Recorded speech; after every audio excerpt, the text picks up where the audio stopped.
Hi, welcome back to another episode on the Healthy Wisdom series with Dr. Jen Jen. Hey everybody, today we are going to actually pull the curtains back a little bit and we're actually going to start working on how to set some goals so that we can actually make this series a little bit more applicable for everybody. So here's the question I kind of wanted to start off with. What do you want? It's a really simple question. What do you want?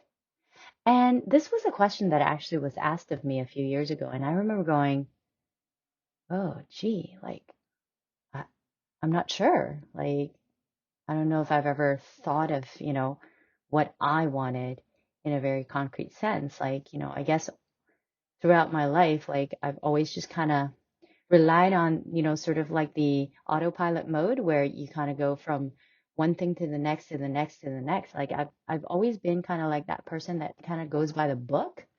And so my path had already kind of been preset for me in a lot of ways. And I think culturally and also being the youngest in like my dad's side of the family and having also had to start and grow in multiple different cultures and environments, I think that had kind of set me up for being one of those people that just needed to kind of be safe and always take the sort of known path.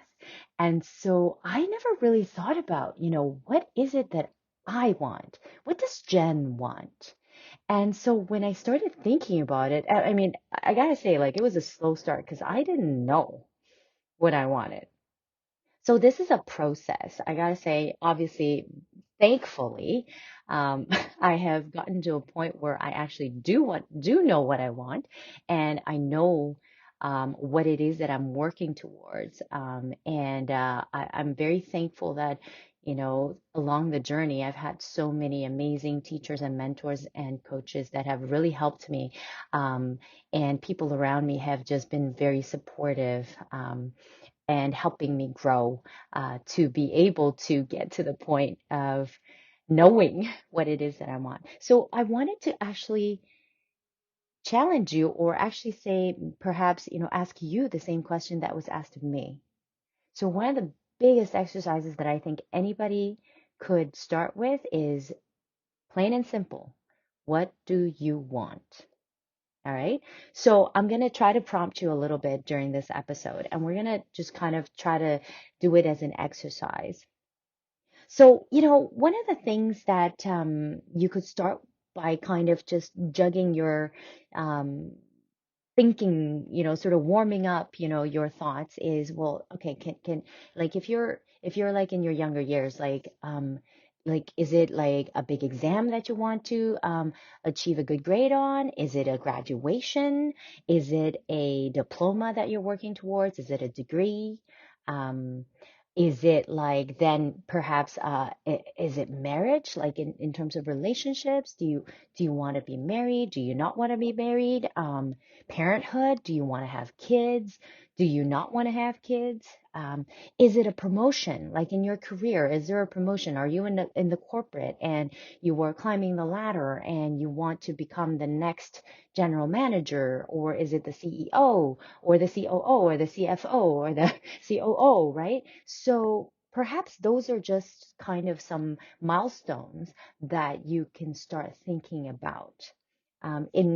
In my case, I remember going, I remember asking myself, like, well, how do I set a goal? I don't think they've ever taught us in school how to set goals, right? And it's interesting because setting goals should be a very basic skill that I feel everybody should be equipped with. And so in my clinic, I often nowadays try to at least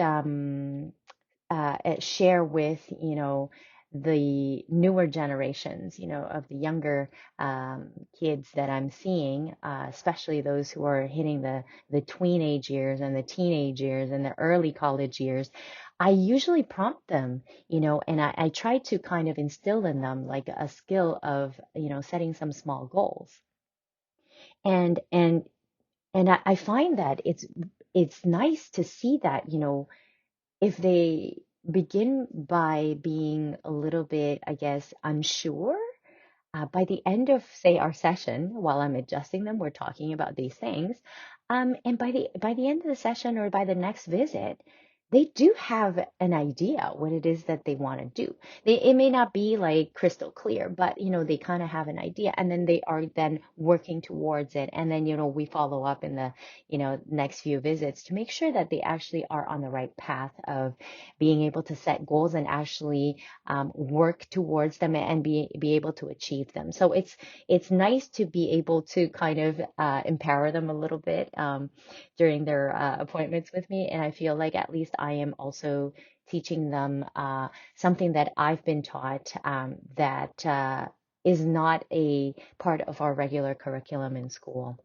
So that was one of the biggest things, is that um, it's not taught in school, but then so people who are, I guess, a little bit luckier, I do say I am one of those really lucky ones, that I've always kind of had that inherent ability to kind of like drive myself to achieve more. So every time that I've kind of achieved something, or I've accomplished something, I kind of then set my bar a little higher, and then I try to like aim for that and then try to achieve that. So just to kind of give you an example, actually, I always love to share this story of how when I first arrived in Canada, I remember, I dibble-dabbled, in piano lessons.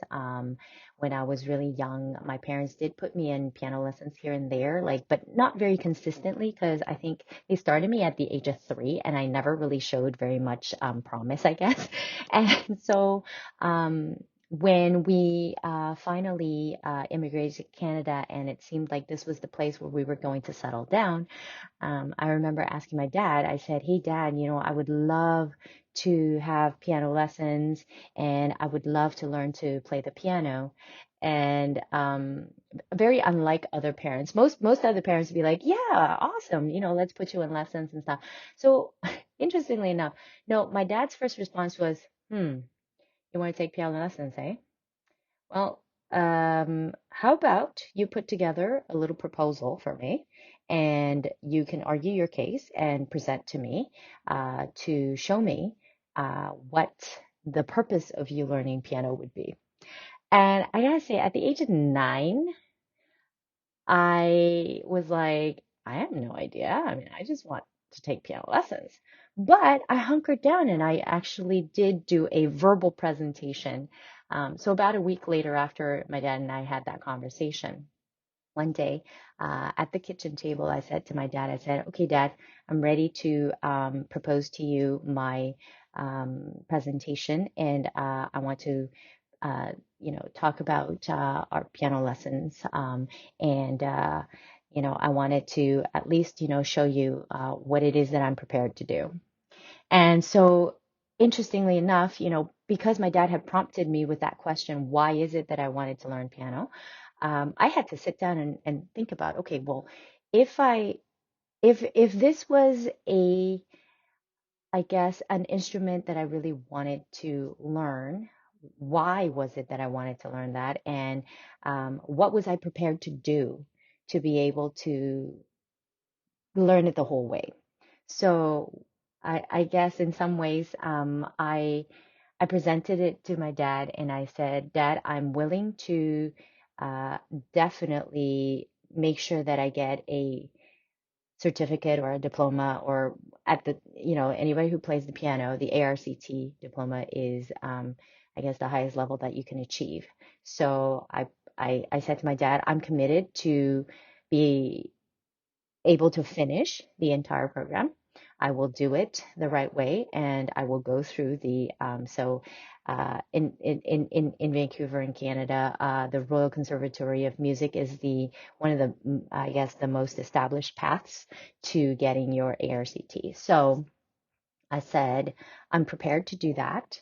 I'm prepared to do all the practice that I need to do, and I am prepared to be a good student."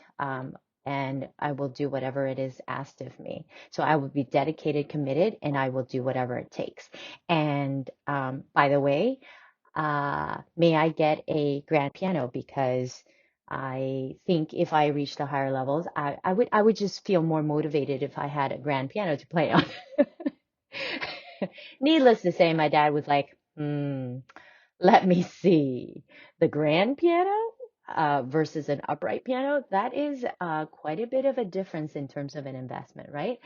So luckily, he didn't really fight me on that, because I was prepared to actually finish the entire program. And actually, so my goal, I had told him, my goal was to become a piano teacher, not necessarily for life, but I wanted to learn to the level where I could teach piano. And then obviously then my dad, I guess it was a little bit of a test that he was kind of putting me through. But at the end of the day, we had a really nice conversation. And he said, one of the reasons why I want you to kind of think this through is because I want you to know the purpose of why you're learning something, because this is an investment. Like, learning piano is not about just, you know, putting your fingers on the keys and making some music. You kind of want to know what it is that you can do with it, right? So my dad also instilled in me the building skill sets for the future. So for me, I knew that no matter what it is that I chose to do later on as a career, I could always have teaching piano as a plan B or plan C.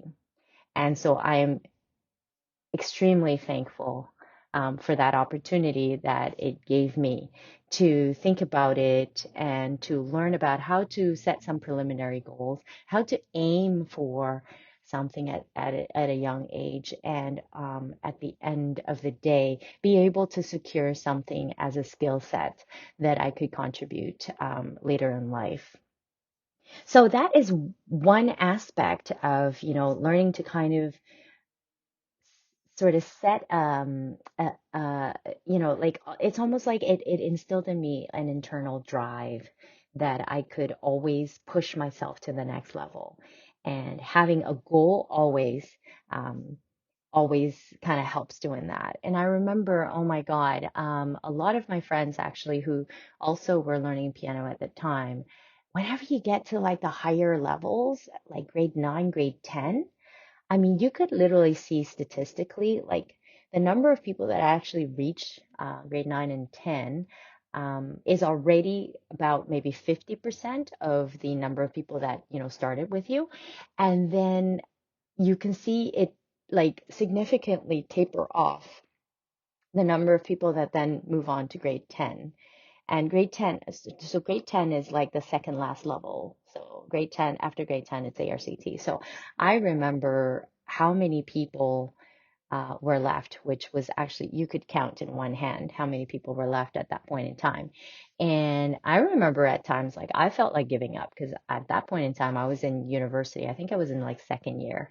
And, school had become, quite intense, seeing that I was taking like a full course load of pre-med science courses, and also working towards, studying for my MCATs and admissions tests, and then building out my resume and my CV so that, I could get my extracurriculars, good enough to compete with, all the other creme de la cremes, to enter a good post-grad school, namely like med school, chiro school, those things, right? And so during that time, on top of that, at the grade 10 ARCT level, piano pretty much like took the rest of my time, away from school, like, or apart from school, because it's like intense. Like, each piece, from if you played it from beginning to end without any mistakes, without pausing, each piece would take you anywhere between 15 to like 18 minutes.